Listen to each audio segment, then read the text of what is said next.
Mesdames et messieurs, bonjour et bienvenue dans ce flash d'information sur la première radio-télévision communautaire. Pour démarrer cette édition, une journée d'échange et de partage est tenue ce mardi à Diamniadio, une initiative du ministère de l'Agriculture et de l'Élevage pour mettre en place des stratégies d'insertion des jeunes diplômés aux métiers agricoles et d'élevage. Venu présider la rencontre, le docteur Mabouba Diagne a pris des engagements forts pour accompagner ces jeunes qui, à leur tour, demandent l'application des directives prises à l'issue de la journée. Voici le compte-rendu de Dorine Boussoro et Lamine Goudiaby. Le ministère de l'Agriculture et de l'Élevage a organisé une journée d'échange sur l'insertion. Cette rencontre a vu la participation de plus de 300 jeunes issus des centres de formation en agriculture et en élevage. Nous avons des terres qui sont arables, qui ne sont pas utilisées. Donc, prenons ces jeunes-là bien formés, les amener là-bas, donner-leur les moyens qu'il faut, et ils vont utiliser ces terres-là. Product est là, et aussi, il va faire de sorte avec l'ISRA aussi, qui va nous octroyer aussi des terres. Tout ce que je souhaite est qu'il y ait un suivi et de l'application par rapport à toutes ces choses qu'on a eu à dire ici ou bien on a eu à débattre. La journée a été aussi l'occasion de mettre en relation les jeunes avec les structures pourvoyeuses d'emplois pour répondre aux défis de la souveraineté alimentaire. Nous avons discuté avec les diplômés, comment les organiser en coopérative agricole communautaire, comment rénover les centres de formation pour en faire des centres modernes, des Agri-Innovation Hub. Il y a des choses que moi je peux prendre, des décisions que je peux prendre tout de suite, à savoir l'accompagnement en intrants, et les organiser en coopérative agricole communautaire qui vont être des investissements. Ça, je peux faire à travers les projets et programmes que je maîtrise. Pour la mise en œuvre des décisions et des directives, le ministre a annoncé la tenue prochaine d'une rencontre technique avec tous les acteurs du secteur. On va organiser une réunion technique, plus technique, entre les diplômés et mon ministère, entre BFPA, BFPE et les chefs de centre pour identifier les besoins en accompagnement pour mieux exploiter les assiettes foncières. Il y a une dizaine de directives ici et de décisions qu'on a prises et on va faire de telle sorte que durant cette réunion technique-là avec les diplômés, que l'on fasse que chacune de ces directives-là soit exécutée et respectée dans les délais. L'agenda national de transformation Sénégal 2050 place l'agriculture et l'élevage comme moteur de croissance économique et sociale, capable de créer des emplois et soutenir le bien-être de la population. Pour atteindre ces objectifs, le ministère mise sur l'insertion des jeunes diplômés, mais également sur la maîtrise de l'eau, Dixit, le ministre de l'Agriculture et de l'Élevage.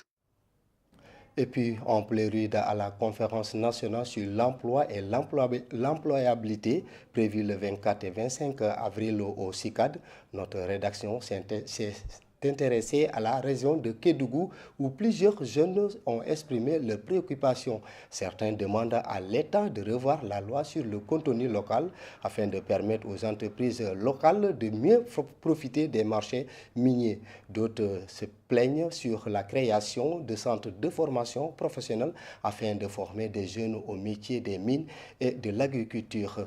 Ils se sont confiés à Ibrahima Diabaté.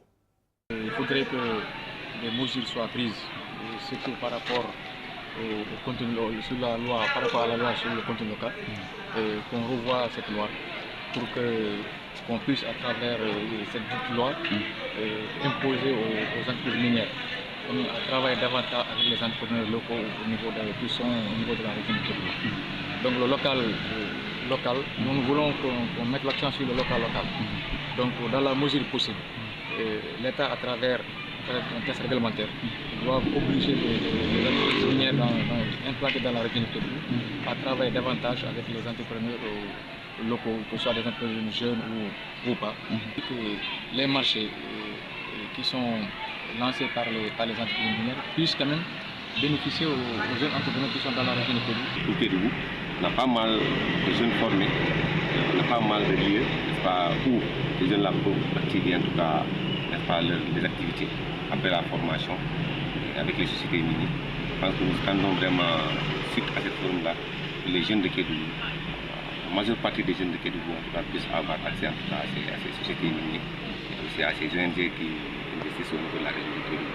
Sur l'emploi des jeunes, nous disons tout simplement que c'est une réalité qui est là, que nous vivons à Kédougou. Et nous avons constaté que la jeunesse a besoin de formation d'abord et de les insérer par rapport à travers la formation qu'ils ont eu à faire. Parce qu'il y a beaucoup qui font de formation au niveau du lycée technique, mais pas de suivi. Je pense qu'il est important qu'il vraiment parle sur l'employabilité des jeunes. Parce que c'est important, parce que moi, j'ai un problème souci, c'est surtout les plus jeunes. Parce qu'on se rend compte maintenant les plus jeunes ne sont plus à l'école, donc ils n'ont pas été formés. Et ça reste un problème réel, surtout à Kédougou. Et pendant ce temps, à Vélingara, le chômage des jeunes reste une problématique préoccupante, diplômés ou non. Bon nombre d'entre eux rencontrent d'énormes difficultés pour accéder à un emploi décent. Malgré ce contexte difficile, ils gardent espoir et nourrissent de grandes attentes envers le nouveau régime. Les détails avec Maria Maba. Ils sont très nombreux, des jeunes qui peinent à trouver du travail. Pourtant, ils sont diplômés pour la plupart. Je me suis formé en marketing et communication. J'ai eu ma licence à l'ICAO Saint-Michel de Dakar. Après ça, c'était difficile de trouver de l'emploi. J'ai eu l'idée de créer une marque. Je me débrouille avec mes propres moyens. Pour subvenir à ses besoins, ce monsieur est obligé de voler de ses propres ailes. Toutefois, il rencontre d'énormes difficultés. Forcément trouver des gens qui sont qualifiés, qui ont des diplômes, mais qui peinent à trouver un emploi vraiment qui leur permette à survivre, de survivre à leurs besoins. On a préféré faire la moitié de l'espace. Si on avait les moyens comme acheter des pompes, des matériels pour installer des gouttes à gouttes, là, ce serait mieux vraiment. Autre activité très pratiquée par les jeunes à Vélingara, le métier de taxi-moto. Ils n'ont pas le choix. On cherche, mais il n'y en a pas. Parce que tout le temps, tu vois les jeunes dans les rues. Ils prennent leur moto, de faire taxi ou bien journée maçon. Ibou, lui, s'est résigné. Il soutient son papa dans le domaine de l'immobilier pour gagner sa vie. Pourtant, il a son baccalauréat depuis plus de 5 ans. Qui a eu son baccalauréat en 2019, qui n'arrive pas jusqu'à présent à trouver du travail. Jusqu'à présent, ça ne va pas. Mais quand je vois mes grands frères qui sont là dans le quartier, qui se débrouillent, c'est difficile pour moi d'obtenir de l'emploi. J'ai tout fait pour être gendarme, mais ça ne passe pas. Pour être un policier, ça ne passe pas. Pour m'inscrire dans l'armée, ça ne passe pas. Jusqu'à présent, je ne peux pas comprendre. Ces jeunes comptent sur les nouvelles autorités afin de trouver des réponses sur la question de l'emploi et de l'employabilité des jeunes, surtout avec la conférence prévue les 24 et 25 avril par le ministère du Travail à travers la direction de l'emploi. Dans le même sillage, des opportunités existent, mais elles ne sont pas pleinement saisies par les jeunes, souligne le responsable de Sénégal Service à Vélingara.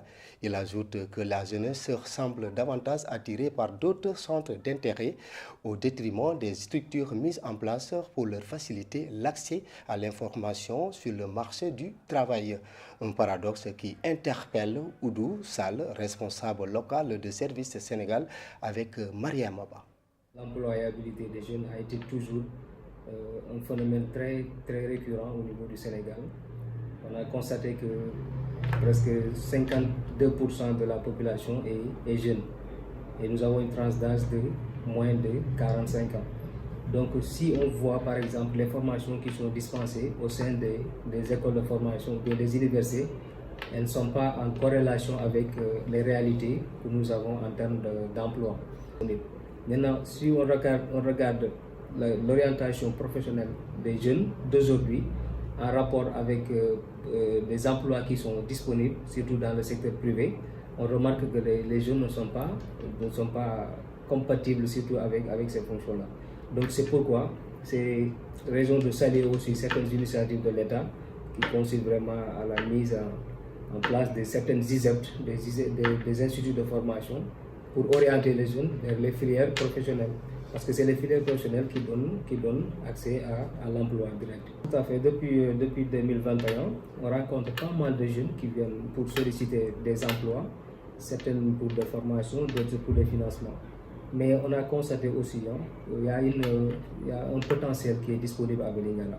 Nous avons des jeunes qui sont bien diplômés, il y a des licences, il y a des masters, mais qui, la plupart, n'ont pas d'emploi parce qu'ils pensent qu'ils ne peuvent pas pourvoir aux emplois tout simplement parce qu'ils sont dans le département de Vélingara.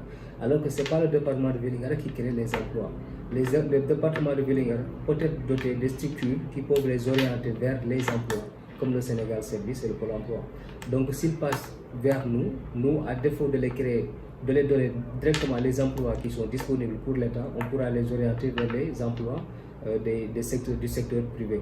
Au niveau de Vélingara, on constate que presque la majorité des jeunes ils sont intéressés beaucoup plus au travail de taxi-moto que d'autres travails qui sont disponibles. Maintenant, le problème, c'est que ça peut entraîner des conséquences énormes parce qu'il n'y a pas d'avenir sur les taxi-motos.